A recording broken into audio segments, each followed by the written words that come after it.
এই যে আমার কৃষ্ণ, এই আসনটাও আমি বানাইছি নিজের হাতে, আর এই কৃষ্ণও আমি বানাইছি, মাটি দিয়ে তৈরি করছি। কেমন হয়েছে? হুম হুম হুম, দেখছেন আমার কৃষ্ণ ঠাকুর।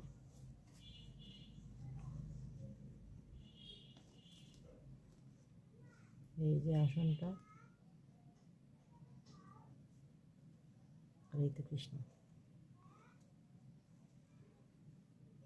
সখী তোরা প্রেম করিও না, পীড়িত বলা না, সখী তোরা প্রেম করিও না, সখী তোরা প্রেম করিও না, পীড়িত বলা না, সখী তোরা প্রেম করিও না। পীড়িত পীড়িত সবাই বলে, পীড়িত